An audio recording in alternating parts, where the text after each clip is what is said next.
ஒரு ஒரு ஒரு உண்மையான நடந்த நிகழ்ச்சியை சொல்ல போகிறவங்கள்ட்ட, நான் டிஆர்டிஎல் ஹைதராபாத்தில் டைரக்டராக இருந்தபோது என்னிடம் ஒரு நண்பர், அவர் பேர் கதிரேஷன் என்பவர், கார் டிரைவராக பணிபுரிந்தார். கதிரேஷன், அவர் பேர் என்ன? கதிரை. அப்பொழுது நீண்ட நேர பணி இருந்துவிட்டு நான் காரில் ஏறி விட்டு செல்லும் பொழுதெல்லாம் கதிரேஷன் ஏதாவது படித்து கொண்டே இருப்பார். சும்மா இருக்க மாட்டார். அவர் டிரைவராக இருந்தாலும் ஏதாவது படித்து கொண்டே இருப்பார். நல்ல புத்தகம் கையில் இருக்கும். அப்பொழுது ஒரு நாள் என்ன படிக்கிறீர்கள் கேட்டேன். அவர் சொன்னார், சும்மா இருக்கும் நேரம் பார்த்தால் எனது குழந்தைகளின் படிப்புக்கு உதவியாக இருக்குமே என்று படிக்கிறேன் என்று சொன்னார்.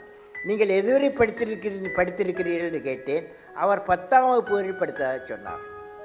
மேலும் படிக்க ஆர்வத்துக்கு தான் மிகுந்த ஆர்வம் உண்டு என்றார். ஆனால் என்னால் எப்படி படிக்க முடியும் என்று வினவினார். உடனே அவரை திறந்த வெளிப்பள்ளி மூலம் +2 படிக்க ஏற்பாடு செய்தேன். அதை வெற்றிகரமாக முடித்தார். அதன் பின் BA படித்தார். அப்புறம் டெல்லி சென்று விட்டேன். ஹைதராபாத்லேருந்து டெல்லி வேலை வந்துச்சு, அங்கே போயிட்டேன். அதனால் அவர் படிப்பை நிறுத்தவில்லை, தொடர்ந்து படித்தார். MA முடித்தார், MPhil முடித்தார். பின்பு அரசியல் அறிவியல் PhD முடித்து டாக்டரேட் பட்டம் பெற்றார். இப்போது தமிழ்நாட்டில் மதுரைக்கு பக்கத்தில் மேலூர் அரசு கல்லூரியில் பேராசிரியராக பணிபுரிகிறார்.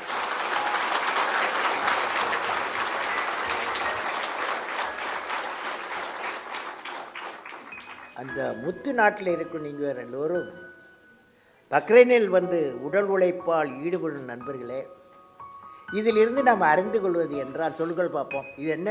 இதிலிருந்து நாம் அறிந்து கொள்வது என்றால், நான் நான் யாராக இருந்தாலும் பரவாயில்லை, நான் எண்ணுவது விண்மீனாக இருந்தாலும் என் உழைப்பால் நான் எண்ணியது என்னை வந்து சேரும். புரியுதா எல்லாருக்கும்? நண்பர்களே, உங்கள் வாழ்க்கையில் வெற்றி பெற, இளைஞர்கள் வாழ்க்கை வெற்றி பெற 4 விஷயங்கள் அடிப்படையான. அவை என்ன? அங்கே என்னுடன் திருப்பி சொல்லுங்கள் பார்ப்போம்.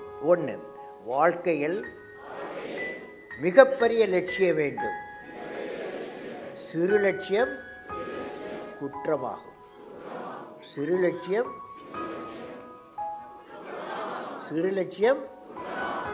அறிவை தேடி தேடி பெற வேண்டும். லட்சியத்தை அடைய கடுமையாக உழைக்க வேண்டும். விடாமுயற்சி வேண்டும்.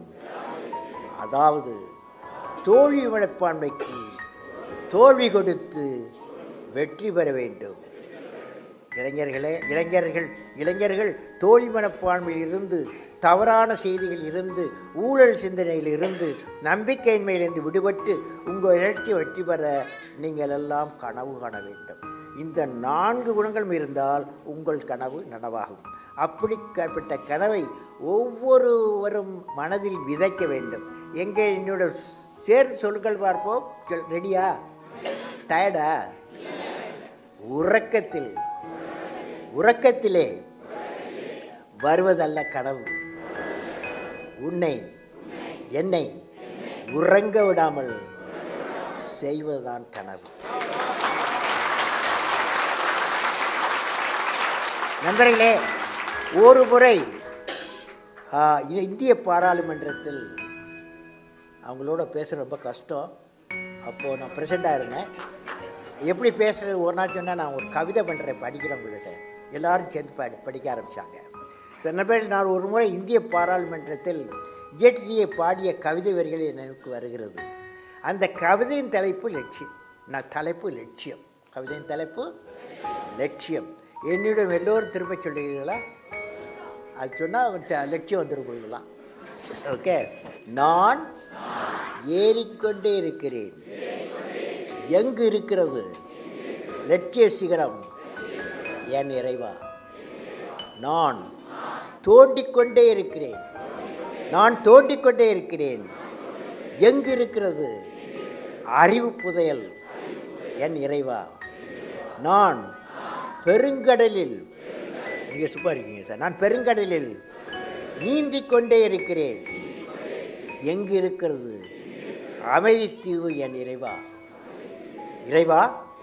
100 கோடி மக்கள் லட்சிய சிகரத்தை அறிவு புதையலையும் இன்ப அமைதியையும் உழைத்தடைய அருள்வாயாக.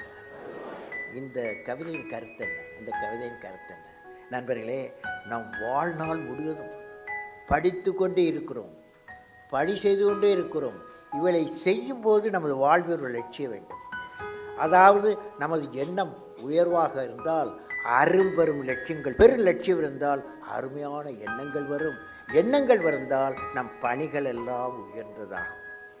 பூமியில் பிறக்கும் எந்த குழந்தையும் வாழ்க்கையில் மிகப்பெரிய அறிவாளியாகவும் விஞ்ஞானியாகவும் விளையாட்டு வீரனாகவும் கைதேர்ந்த கலைஞனாகவும் மிக சிறந்த எழுத்தாளனாகவும் கவிஞனாகவும் தலை சிறந்த தலைவனாகவும் எல்லாவற்றுக்கும் மேலே நல்ல மனிதனாக வர வேண்டும் என்பதுதான் தன் பெற்றோர்களது கனவாகும்.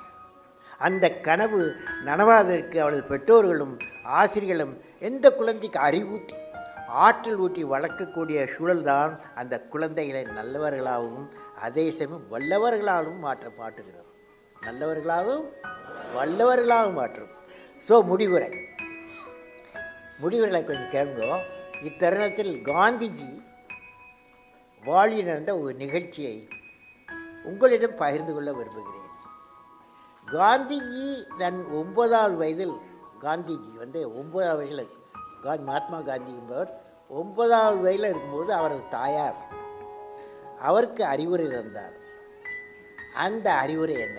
நான் சொல்ல போகிறேன். அந்த அறிவுரை, மகனே, உனது வாழ்வில் துன்பத்தில் தோளும் யாராவது ஒருவரின் வாழ்வில் நீ ஏதேனும் ஒரு மாற்றத்தை உருவாக்கி அவரை துன்பத்திலிருந்து மீட்டெடுத்து முன்னேற்ற பாதையில் கொண்டு சென்றால் நீ மனிதனாக பிறந்ததின் பலன் உன்னை முற்றிலும் வந்தடையும்.